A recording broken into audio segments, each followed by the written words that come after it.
যারা 2 মাস ধরে দোয়া করবে, দোয়া করার মাধ্যমে রমজান পাবে, তাদের আমলের গতি থাকবে একরকম। আর যারা হঠাৎ করে রমজান পেয়ে যাবে, আগের যে খারাপ অভ্যাসগুলো তাদের ভিতরে ছিল, এই খারাপ অভ্যাস থেকে তারা নিজেকে রক্ষা করতে পারবে। কারণ দৌড়ানোর আগে কি করতে হয়? হাঁটতে হয়। দৌড়ানোর আগে হাঁটতে হয়। দেখেন, আকাশে যখন বিমান উড্ডয়ন করে, ওড়ে, ওড়ার আগে শুরুতে কয়েকবার পায়চারি করে। কি বলে? একবার ওঠে না কেন? একবার ওঠে না কেন? কারণ সে জানে একবার উঠতে গেলে পারবে, একবার উঠতে গেলে পারবে। বিমানও জানে যে আমি যদি একবার উঠতে যাই পড়ে যেতে পারি, আগে আমার শক্তি অর্জন করতে হবে। কয়েকবার দেওয়ার পরে যখন তার একটা গতি চলে আসে, তখন সে বুঝতে পারে সে অগ্রগতি পারে। আমাদের আমলের গতি একেবারেই চলে। আমলের গতি আছে, আমলের গতি তো মানে বৃত্ত পরিমাণ নেই। এই মুহূর্তে যদি আবার রমজান আমাদের সামনে উপস্থিত হয়, আমাদের অবস্থা কি হবে বলেন? রমজান আসলো, শুধুমাত্র রোজা রাখলাম, শেষ।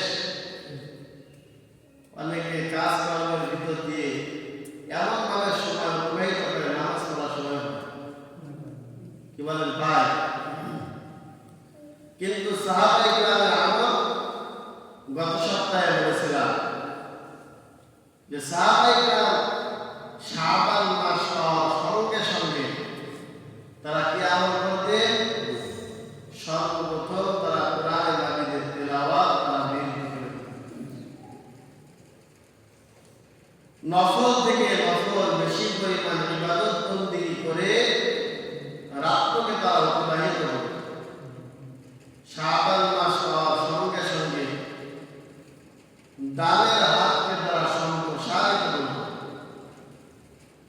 ইফতারি করত না যে রমজান পাবো, আগ থেকেই আমরা দানের হাতকে যদি বাড়িয়ে দিই, রমজান মাসে মানুষকে দেওয়া, দান সদকা করা, এটা আমার আপনার জন্য আর সহজ হয়ে যাবে।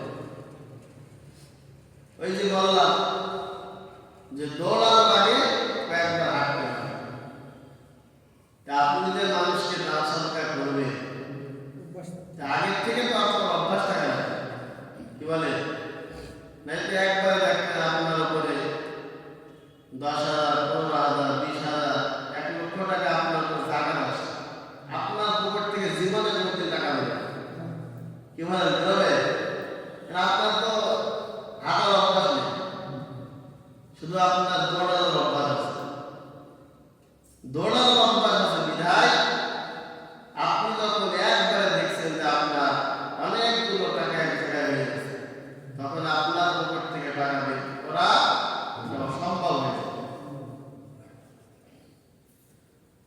এই জন্য দৌড়ানোর আগে কয়েকবার আমাদের হাঁটার প্র্যাকটিস করতে হবে। রমজান মাস আমাদের সামনে আসন্ন, একেবারেই আমাদের ঘাড়ের উপরে চলে এসেছে, করতে গেলেই চলে। কিন্তু তারপরে আমাদের আমলের ভিতরে কোনো পরিবর্তন আছে? আগে মানুষ নামাজ পড়তো না, এখনো পড়ে।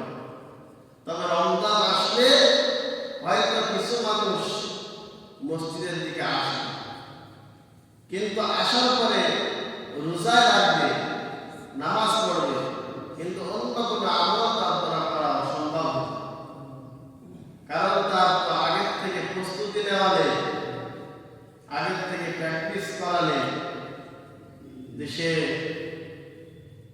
আমলের দিকে ধাবিত হবে। নামাজ, রোজা, হজ, যাকাত, দান সদকা, সদকাতুল ফিতর এগুলো সুন্দরভাবে আদায় করবে, তার তো অভ্যাস নেই। কি নেই? অভ্যাস নেই।